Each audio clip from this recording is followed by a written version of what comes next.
Well, thank you, Ben, for sitting with me. No problem. With a nice cap, actually. Thank you.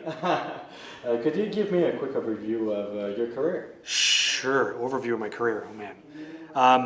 Well, without dating myself too badly, I started a long time ago at Sheridan College, I guess is where it all started, where I went to classical animation.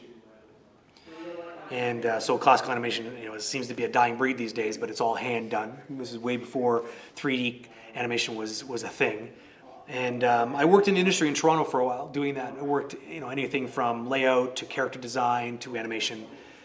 And then I was really interested in this 3D thing that was becoming, more of a thing at the time, around, I guess, 2000. And I went back to school. I went to Centennial College to learn 3D animation. And then since then, I've been doing pretty much, I touched about almost every industry by now, I guess. Since then, I did commercial, VFX, television, animated film, and now video games is where I spend most of my time. And where are you currently working? I'll be starting on Monday over at Eidos in Montreal. And what was your previous job? I was over at Warner Brothers in Montreal. And what did you do over there? Well, I helped ship Batman Origins, and that was an amazing experience. I did that as a freelancer. And then there was a bit of time in between where I did a bunch of other odd jobs and some freelance stuff, and then got called back. And I was actually ended up going back there full time to work on something that hasn't been talked about yet. They have a really interesting project cooking over there that they haven't announced. So I look forward to that thing coming out when it's done. Cool. And throughout your career, you must have had some highs and lows. Oh yeah. What was the biggest obstacle that you had to overcome? Oh man, biggest obstacle. There's lots of obstacles. It's hard to choose one on the fly like this, but I think one of the biggest obstacles. Obviously one of the first obstacles was transitioning from 2D to 3D. That's something that not everyone survived. I know a lot of people who were in the 2D industry with me, the classical industry, in Toronto. And when that market just sort of dropped, it was booming at the time. It was like the gold rush in Toronto back in those years, like in 1998. It was really, really, really big. Not just in Toronto, it was pretty global. And it came out of nowhere like an avalanche where it just seemed to just disappear. The work, at first it was just a hint. The work was going overseas, and so it was, less and less work was being done here in Canada. And then it just seemed like overnight it was all just gone. Luckily, I had already made the transition. I guess I saw that coming, and I also really was interested in the 3D, the 3D medium. And so I was prepared for when it came, so I was able to transition. But not everyone did. So that was, I guess it wasn't difficult, but it wasn't for free. Like it cost a lot of money to go back to school. I had to put my career on hold to do that. And I think more recently, a challenge would have been, I come from keyframe. That's what I did. I'm a classical keyframe artist. And when I got the job here in Montreal at Ubisoft, it was the first time I've ever encountered mocap. I've never done it, and I didn't really know anything about it. A lot of my keyframe animator friends treat mocap like it's, the Antichrist. Like it was something that was coming for their jobs. It was something that was going to replace them in their minds, and they really resisted it. And I was in a position where I had no choice. I had to embrace it, and that was a really big learning curve. But it was probably one of the most exciting moments of my career. And what was your greatest victory?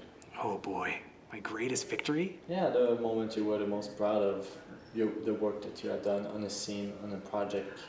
I would say that working at Ubisoft, and I was working on Far Cry 3, and the project was having a bit of a hard time coming up with what Far Cry 3 needed to be. Far Cry 2 came out, and it was successful in many ways, but it wasn't the commercial success that Ubisoft wanted.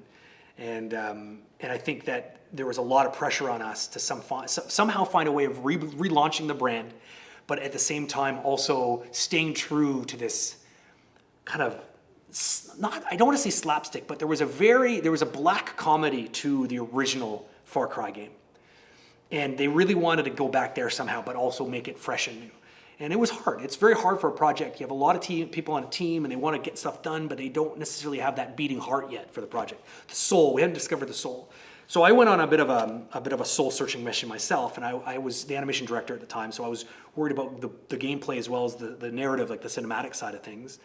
we needed to, in pre-production, not only are you looking for that beating heart, like I said, but you're also trying to work out the kinks and the problems with your pipeline, right? You're looking for problems with the workflow itself and how you're going to get things done and how it's going to work technically in the game.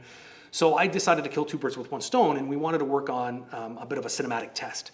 So I went on a bit of a casting tour, and I really wanted to contribute to this idea of launching something that was new and fresh, but also something that felt like it somehow connected with that sort of really dark humor of the original. And so this casting tour was interesting. There was two people I was looking for in particular, a leading female and some sort of henchman-like character, some villain.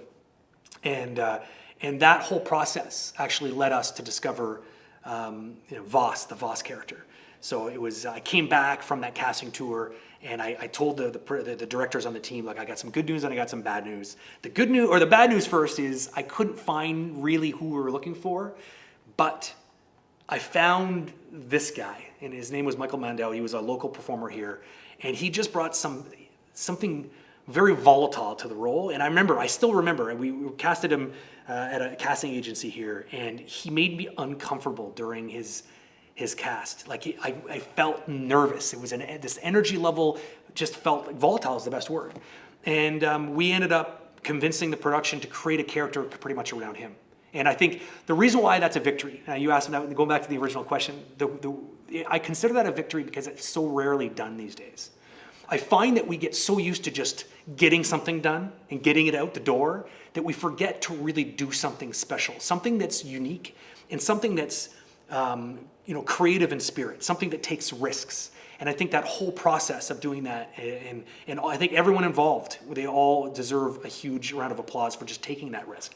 I mean, and even Daryl Purdy, I mean, he was on my team at the time, and he took that to levels that I couldn't even imagine. And that game really, I think in the end, was one of the reasons it was super special, was because the characterization in the game was like that. It wasn't taking itself too seriously. It was just, the performances were real performances, and I think that that's what made it special. And why did you choose animation? Oh boy, why animation? Well, it's funny because when I originally went to Sheridan College, it was not for animation. I went there for illustration. I didn't know what I wanted to do. I was, like so many other artists out there, they were told all their lives that, hey, you're good at drawing, you should go and do something with that. I was always in that small group of people at, in elementary school and then high school, I was like one of the artists.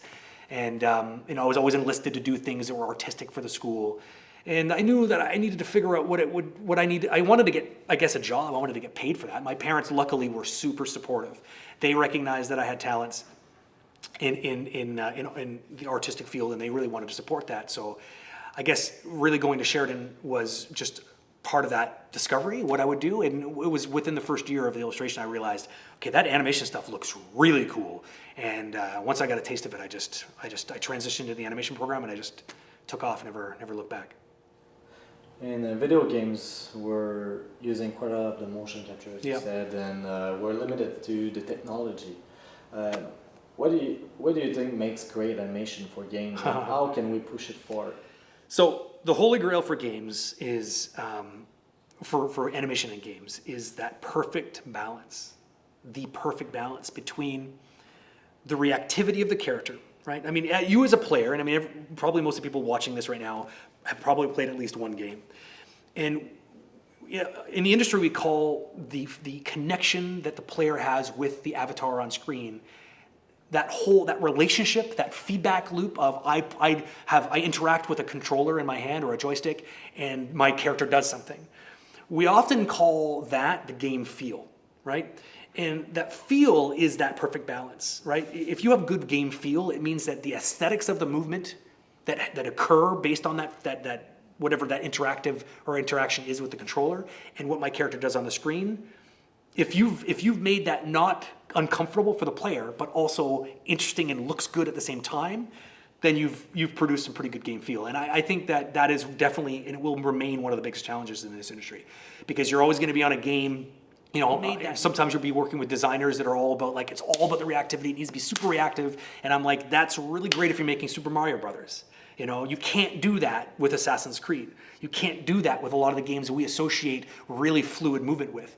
But the truth is, it can't be the other way either. It can't be too much about the look and the aesthetics. It needs to find that balancing point, because if the player is frustrated with the control, they are not going to play it. They're not going to play it just because the animations look pretty. They will only play it because you've struck that perfect balance. Yeah. And what do you do to stay creative and stay motivated and always push forward? I think for me, the most important thing to keep that spirit of creativity on the job, and this is true for juniors, it's true for very senior level people, everyone needs to make sure that they are maneuvering themselves in their day-to-day activities on the job, and they're budgeting their time properly to always afford themselves some time to do something for themselves. And I don't mean going for an extra long smoke break. I mean to remember that they're craftspeople, right? This is a craft that they're doing, and they're getting paid to do that craft. But it doesn't mean that they need to lose sight of that passion and love they have for that craft. So everyone needs to make sure that they spend at least a certain portion of that week on the job doing something to bring whatever they're working on to the next level. Because you'll definitely be working on a job where you aren't allowed to bring it to the same level of polish that you would normally bring it to. You got to pay the bills, right? You only get that paycheck because the product eventually gets done and gets out the door and makes some money. So people will be taking things from you before they're done. But if you can find a way, like I said, to maneuver yourself into a position where you get to do a little extra, at least sometimes, it's going to keep you sane and it's going to keep you creatively engaged. You need to find a way of getting creative ownership of what you're working on. But talking about creative ownership, sometimes animators find motion capture limiting. What's your take on it? Well, so great. That's a really good topic, and I've experienced that on both sides. I've experienced that from the flip side of being an animator who then gets, here you go, here's some mocap. Being an animator on a production floor and then suddenly someone dropping a bunch of mocap on your lap, it's like saying, hey, look, that superstar animator who just can make things look real? Yeah, they just finished a shot, and here, we want you to make it look better. As an animator, you're like, now it's not always the case. Sometimes it's like you're supposed to enhance it, you're supposed to make it look better, but sometimes it's about making very, very big fundamental changes to the mocap because they can't, there's no time, or it would be impossible to shoot it the way that they needed to be shot. There's a lot of reasons why you're getting the scene. But it can feel like you're cleaning up other people's messes, and it will feel like you're working on a scene, and not to mention, keys on every frame is not exactly an animator's dream come true, because now it's like you're trying to perform, articulate surgery to a scene, because when there's keys on every frame, it's how do you even start? So it can feel very frustrating. It can be very, very overwhelming.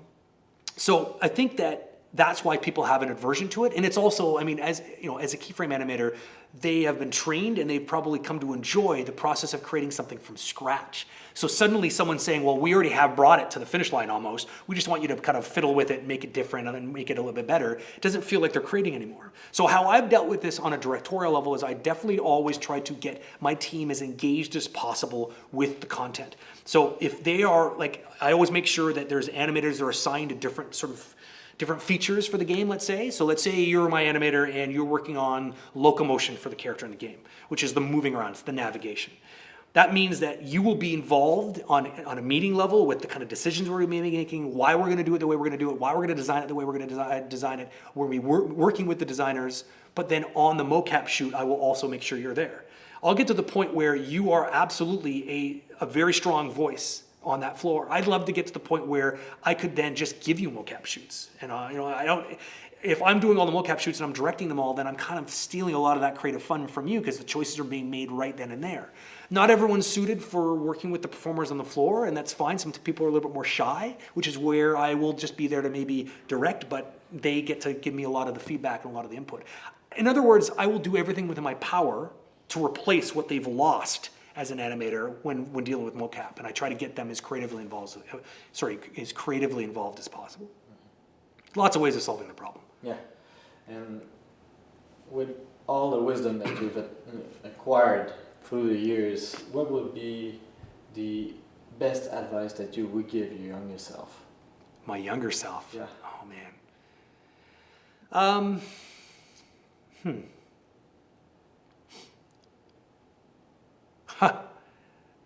I would go to acting school. And this is true, and again, this is a very animation spectrum sort of question, and my answer is along that same lines.